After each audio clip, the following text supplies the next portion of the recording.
Cool. I'm all set. Did you guys want to go first, or do you want me to start, or? Go ahead. Okay. All right. So I know you're against impeachment.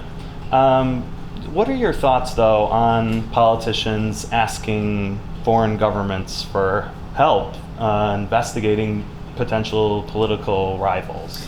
Well, first, that's illegal for any elected official to ask help from a foreign nation. That's not what we're seeing in this case, and I'm glad the transcript of the president's phone call with President Zelensky was released to the public. And I think as these investigation interviews continue, that they should be made public to the American people. The American people deserve to know the questions and answers from witnesses. I think transparency is a good thing, particularly when you're talking about something as serious as impeachment. Impeachment is not a political buzzword. This is a very, very serious matter, and I have not seen evidence of high crimes and misdemeanors. I'm proud to support President Trump, and I oppose impeachment. Gotcha. And just going off what you said real quick, because you see sometimes the president will just, ask China, like, China, can you investigate well, that's Biden? Of course not what he said. You're putting words into his mouth. That's not the transcript. When it comes to the China comment, look, this president is non-traditional. I wouldn't have said that, but that was not him asking China for support for his campaign. In fact, this president has been tough on China. I would say the toughest president we've ever had in terms of negotiating trade deals. And I am concerned about China's overall long-term strategy of trying to influence elections, trying to influence American society. We're seeing that play out this week with the NBA. As you've seen, China trying to influence private entities, private companies. I'm the ranking, so the leading Republican on the Emerging Threats Subcommittee on the House Armed Services Committee, and one of those greatest threats is China. So certainly, what you referenced was not actually in the transcript. And I think we should be tough on China. And I think we should be looking into their work with Hunter Biden. We shouldn't be asking China to look into it. The U.S. should look into it, because I do think China has this long-term strategy of trying to influence policymakers and electoral politics in America. Okay, got it. And just to be clear, I wasn't saying that the China comment was something in the transcript, but I want to go to that just real quick. The whistleblower complaint. What were your thoughts on reading the whistleblower complaint with Ukraine? So first, I think it's important that it was released to the public, so the public has an opportunity to read it. I was one of the members that called for that release to the public. My concern is there was a lack of direct knowledge. And I also think as we continue having these interviews with other witnesses, the reason why they should be released is there's a lot of information that was inaccurate in the whistleblower complaint. Now, I think we should protect whistleblowers. I think it is important to protect the identity of the whistleblower, and people should feel comfortable coming forward when they do have these complaints. But again, there was no direct knowledge. I talked about that when we had our open hearing with the acting DNI. But again, direct knowledge is important, and for those that had direct knowledge, there were issues with some of the whistleblowers' claims that he made in the complaint. Okay. Can you talk a little bit about your role on the House Intelligence Committee and the whole impeachment inquiry process, where you would like to see, how you would like to see that process handled? Sure. So the Intelligence Committee is a really important committee. We have oversight over the intelligence agencies around the world, whether that's CIA, NSA, the investigative part of the FBI, and that's important work. We need to make sure that we're giving our policymakers and our military leaders the best intelligence possible. My concern about the way the impeachment interviews have been going is it's sort of informal. There was no vote to start an impeachment inquiry. If you look historically, there were 3 impeachment inquiries in our nation's history, and in each case there was a vote to commence the impeachment inquiry. Speaker Pelosi has not brought that vote to the floor, and she should bring that vote to the floor. I would vote no, but the American public and constituents across the nation deserve to know how their member of Congress would vote. So you see no reason for an investigation at this point? Well, just the inquiry part of it? If we if we continue these interviews, there ought to be a vote so that there are rules and procedures set. One of my concerns is, in some of these interviews, they were not wanting members of Congress to ask questions. That's unacceptable. There needs to be a set of rules, and there also needs to be the opportunity for both parties to call witnesses. Right now, Republicans have no say. We have not been able to call a single witness as part of this to make sure that we're getting all of the information. But you're not even in favor of supporting the inquiry in general? You No, would vote I don't. no. I would vote no. I don't support moving forward through the process of impeaching the president. Okay. Do you think it's appropriate that the White House said that they're not going to cooperate with the impeachment inquiry? Well, it goes back to my broader point. There needs to be a vote, because what actually is the inquiry that's happening? There has been no official vote, no rules set about the process we're going through. This is just Adam Schiff calling in witnesses without any work with his colleagues, no work across the aisle. I think it's important for the White House to comply after there is an impeachment inquiry vote, but that vote needs to happen. And Speaker Pelosi has chosen not to make that happen. That is not historically the process to start these investigations. Again, I would vote no on that, but every American across the country deserves to know where their member of Congress will stand when it comes to that vote. And yesterday you kind of mentioned sanctions against Turkey. What kind of sanctions and how quickly? And do you think there's anything stronger than sanctions that can be done? I'm very, very concerned about what's going on in Syria and Turkey and the overall impact it's going to have in the broader Middle East. I disagreed with the president's decision to pull out our military presence that had been so focused on working with the SDF and the Kurds to combat ISIS. I think it was misguided. I think it was the wrong approach, and I think it puts our national security at risk. I think there ought to be tough consequences for Turkey. I mean, Turkey is part of NATO, and we ought to be tough on them, and economic sanctions is one option to do so. I know that in the Senate, Lindsey Graham, who's a Republican, as well as Democratic senators, are working on a bill that would introduce sanctions on Turkey. I would support that, but this was the wrong approach. I think it's not what I heard from military leaders and our diplomats and our intelligence leaders. I just came back from the region. The timing, I didn't anticipate this would be happening timed so closely to the delegation, but it puts the security of Jordan at risk, and it puts, I think it's a long-term challenge when allies and partners who we work with on counterterrorism, when we're not there and we sort of leave them on their own. So I'm deeply, deeply concerned. Can you tell us a little bit about your experiences on your recent trip to Turkey and Syria and Jordan and Afghanistan? Yes, so because I represent the 10th Mountain Division, which is the most deployed unit in the U.S. Army since 9/11, particularly with a lot of deployments into Afghanistan, it's important for me to keep a pulse on what's happening there. In Afghanistan, it was particularly interesting because the delegation was right after the most recent elections that were 2 Saturdays ago. We were the first delegation since the cessation of the talks. So a very precarious time. There are over a dozen terrorist organizations that are trying to make inroads in Afghanistan. And 10th Mountain Division, the Combat Aviation Brigade, is already deployed there. We're looking for the whole division. It will be deployed there as we move into next year.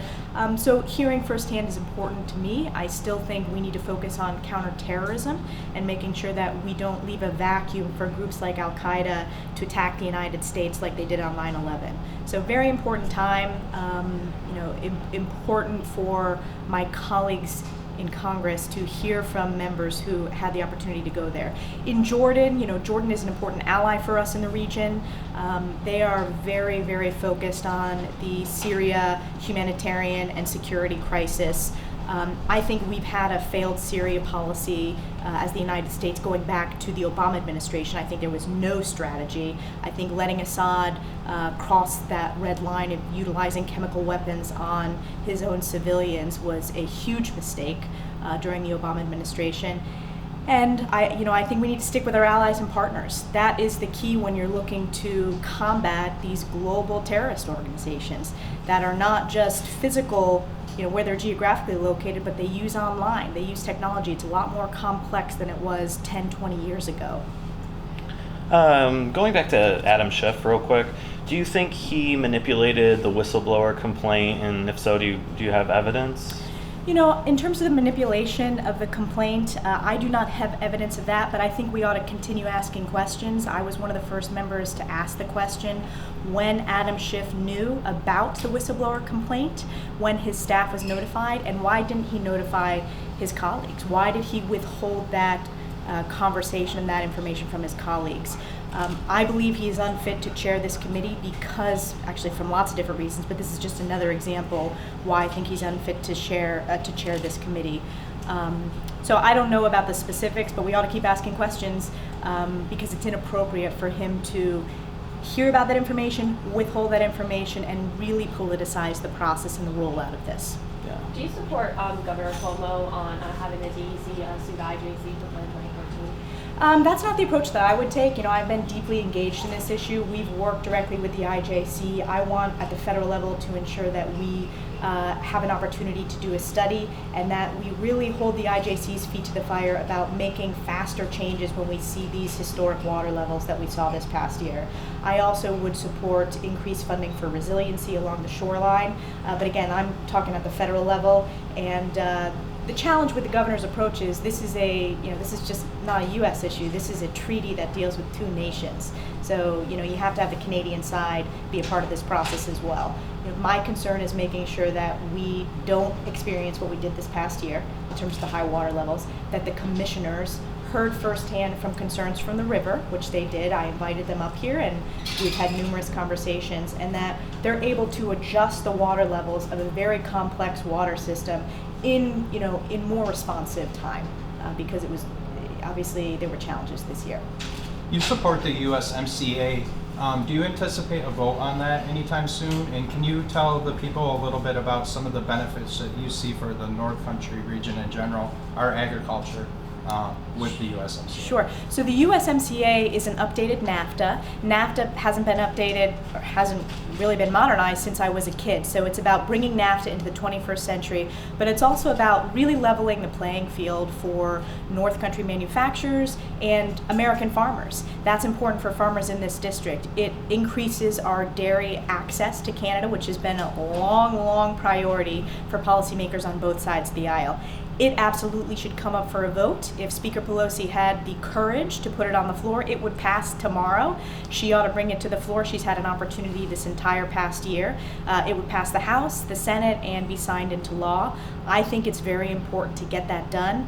I obviously represent a region that borders Canada, so that positive trading partnership and economic relationship is absolutely critical to jobs right here in this district, whether it's dairy farms or whether it's manufacturers that do a huge amount of trade across the border. So I would vote yes. I spoke at the Jefferson County Farm Bureau yesterday, and that was one of the top issues that, as I was having conversations with individuals, they cared about and said, we got to get this done. We need to expand our markets for our ag products from here. So we'll do 2 more questions. Sure. I don't know what was said at first, so go right ahead. Okay. You guys, I'll catch you later. All right. I have a question. The president has talked about a deep state working against him. Do you think that there is a deep state? Do you think it's working against the president? That's not how I would characterize it. The president communicates in unique ways and non-traditional ways. I do have concerns in the FISA process, which I think we're going to see information from the Department of Justice as they've done their internal investigation. I have been concerned of the politicization and the way Jim Comey conducted himself. One of the biggest concerns I've had is Jim Comey did not follow proper protocol and brief members of Congress, brief the heads of the Intelligence Committee about opening a counterintelligence investigation. The good news is I've fixed that. The bill that I wrote to require the FBI director to notify, that was passed out of committee and will pass on the House floor when we vote on the broader intelligence bill. So I've closed that issue. But those are the concerns I have. When you're not following proper protocol and putting politics over good public service, that's of concern to me. But in terms of the characterization, that's not my characterization. Do you think that, with the impeachment inquiry saying that you're against it, is prejudging without all the evidence yet? Well, I think we're innocent until proven guilty in this country, and I think there's been a rush towards impeachment ever since the 2016 elections. I hear my colleagues across the aisle say they want to impeach the president because they disagree with his position on trade. That's just not what constitutionally impeachment is. This is a very, very serious matter. It's not a political talking point. It's not a political buzzword. That's why I think if Speaker Pelosi wants to pursue this, she ought to have a vote on the House floor. The reason she's not having a vote is she wants to protect her members who are in districts that President Trump won.